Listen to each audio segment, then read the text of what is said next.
Elle lui a donné un enfant, il l'a rejeté. Partie 1. Adaora et Tindé formaient un couple que beaucoup enviaient. Mariés depuis 3 ans, ils vivaient dans une grande maison élégante à Lagos. Adaora, une belle femme aux formes généreuses, douces, posée, profondément croyante. Tindé, un homme grand, athlétique, charismatique, ambitieux, toujours tiré à 4 épingles.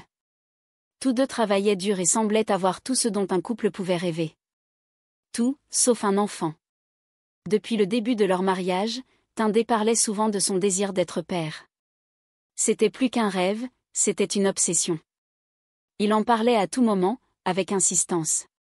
Chaque mois qui passait sans grossesse semblait alourdir l'atmosphère. Adaora, de son côté, ressentait la pression monter. Elle priait, jeûnait, s'isolait dans sa chambre pour pleurer en silence. Elle voulait faire plaisir à son mari, répondre à son attente, et fonder enfin leur famille. Un matin, après un retard inhabituel, Adaora fit un test de grossesse. Positif. Elle resta figée quelques secondes, les larmes aux yeux, puis tomba à genoux pour remercier Dieu. Quand elle annonça la nouvelle à Tindé, il la souleva dans ses bras en riant et en criant de joie. Ce fut un moment de bonheur pur, sincère. Il la couvrit de baisers, l'appela « la meilleure femme du monde ». Ils étaient aux anges. Les premières semaines de grossesse se passèrent dans la douceur. Tindé était attentionné, toujours aux petits soins. Mais avec le temps, les choses changèrent subtilement. Le ventre d'Adaora s'arrondissait, son visage gonflait un peu, ses mouvements devenaient plus lents. Elle prenait du poids, comme toute femme enceinte. Mais Tindé, sans dire un mot, commença à devenir silencieux. Moins de gestes tendres, moins de regards admiratifs.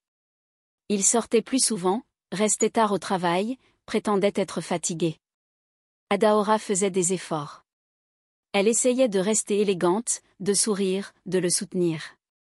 Mais dans ses yeux, elle voyait quelque chose qui l'inquiétait, une distance. Un vide.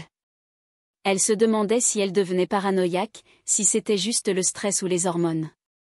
Mais au fond, elle sentait que quelque chose était en train de changer. Quelque chose qu'elle ne contrôlait pas.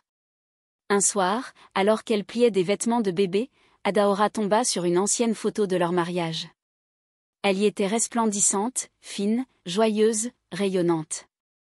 Elle posa la main sur son ventre arrondi, puis regarda son reflet dans le miroir. Son regard se remplit de larmes. Elle murmura à elle-même. « Est-ce qu'il m'aimera encore, quand je ne serai plus la femme qu'il a épousée ?» Ce soir-là, elle s'endormit seule dans leur lit. Tindé n'était pas encore rentré. Ce qu'Adaora ne savait pas, c'est que ce bonheur tant espéré allait bientôt se transformer en douleur silencieuse. La maternité allait l'élever, et révéler le vrai visage de l'homme qu'elle croyait connaître. Les mois ont passé. Adaora est maintenant à la fin de sa grossesse. Son ventre est bien rond, ses jambes sont gonflées, ses nuits sont courtes et son dos la fait souffrir.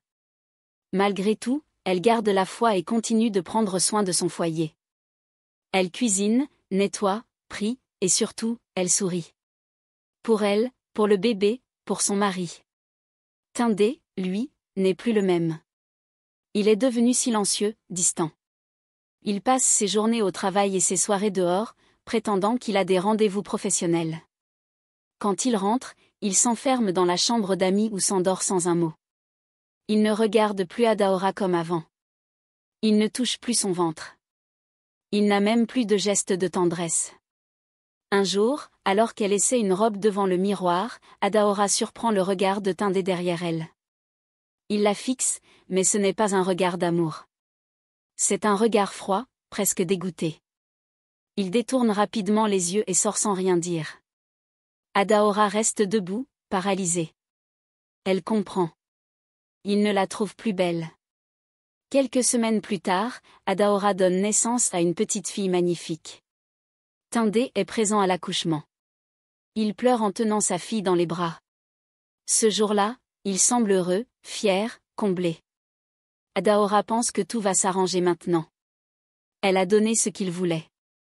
Elle a donné la vie. Mais très vite, les choses recommencent à se détériorer. Adaora se consacre entièrement à leur bébé. Elle l'allaite, le veille, s'en occupe jour et nuit. Elle est épuisée, mais heureuse d'être mère. Sauf que son corps continue de changer. Ses seins, lourds d'allaitement, commencent à tomber. Elle le remarque. Et lui aussi. Tindé ne la touche plus du tout. Il ne lui parle presque pas. Il rentre tard, évite les moments en famille. Lorsqu'ils sont invités à des événements, il y va seul au prétexte que le bébé est trop petit pour que sa femme sorte. Un soir, Adaora essaie d'ouvrir le dialogue. Tindé, pourquoi tu es si distant avec moi? Qu'est-ce que j'ai fait? Il soupire longuement. Tu veux vraiment qu'on en parle? Tu veux que je te dise la vérité? Elle hésite, puis acquiesce. Quand je t'ai épousée, tu étais une femme magnifique. Tu avais un corps parfait, tes seins étaient fermes, attirants. Aujourd'hui, c'est plus pareil. Regarde-toi. Tu as changé. Adaora reste figée. Les mots sont durs. Violents. Injustes. Elle retient ses larmes. J'ai changé parce que j'ai mis au monde notre enfant. L'enfant que tu voulais tant. Celui pour lequel j'ai prié, pleuré, jeûné. Tindé hausse les épaules. Je voulais un enfant, oui. Mais pas que tu laisses ton corps aller. Il y a des femmes qui accouchent et qui restent sublimes. Moi j'aime les corps fermes, pas ce que je vois aujourd'hui. Ce soir-là, Adaora dort en larmes, un bras autour de son bébé. Son cœur est brisé. Ce qu'elle craignait est en train d'arriver, l'amour que Tindé lui portait n'était pas profond. Il n'était que de surface. Et ce n'est que le début. Abonne-toi pour la suite.